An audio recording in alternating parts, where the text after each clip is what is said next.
ബോളിവുഡ് താരം സൽമാൻ ഖാന്റെ വീടിന് നേരെയുണ്ടായ വെടിവെപ്പിലൂടെ ലോറൻസ് ബിഷ്ണോയി സംഘം ലക്ഷ്യമിട്ടത് ബോളിവുഡിൽ ഭീതി വിതയ്ക്കാനെന്ന് കുറ്റപത്രത്തിൽ പരാമർശം.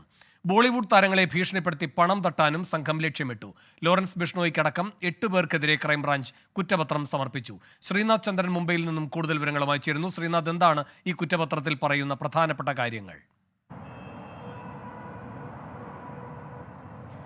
വേണു, ഏപ്രിൽ 14 വിഷുദിനത്തിലാണ് പുലർച്ചെ സൽമാൻ ഖാന്റെ ബാന്ദ്രയിലെ വസതിയിലേക്ക് 2 പേർ ബൈക്കിലെത്തി വെടിവെക്കുന്നത്. അതിന് പിന്നാലെ പോലീസ് രജിസ്റ്റർ ചെയ്ത കേസിലാണ് ക്രൈംബ്രാഞ്ച് കഴിഞ്ഞ ദിവസം കുറ്റപത്രം സമർപ്പിച്ചത്. 1700-ലധികം പേജുള്ള കുറ്റപത്രത്തിലെ സുപ്രധാന വിവരങ്ങൾ ഇപ്പോൾ പുറത്തു വരുന്നുണ്ട്. അതിൽ ഏറ്റവും പ്രധാനപ്പെട്ടത് ലോറൻസ് ബിഷ്ണോയ് ഗ്യാങ് യഥാർത്ഥത്തിൽ ലക്ഷ്യമിട്ടത് സൽമാനെ വധിക്കാനായിരുന്നില്ല, അതിനപ്പുറത്തേക്ക് ഒരു ഭീതി വിതയ്ക്കാനായിരുന്നു എന്നതാണ്.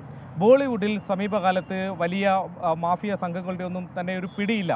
ഒരു കാലത്ത് ഡി കമ്പനിയും മറ്റും ബോളിവുഡിൽ അവരുടെ ശക്തി കാണിക്കുകയും ആളുകളെ ഭീഷണിപ്പെടുത്തുകയും നിർമ്മാതാക്കളെയും നടീനടന്മാരെയും ഭീഷണിപ്പെടുത്തി പണം തട്ടുന്ന സാഹചര്യം ഉണ്ടായിരുന്നു. എന്നാൽ നിലവിൽ അത്തരം ഗ്യാങ്ങുകളൊന്നും തന്നെ ബോളിവുഡിന് നേർക്ക് ഇല്ല. ആ ഒരു ഒഴിവ് ശ്രീനാഥ് ചന്ദ്രനാണ് മുംബൈയിൽ നിന്ന് വിവരങ്ങൾ നൽകിയത്.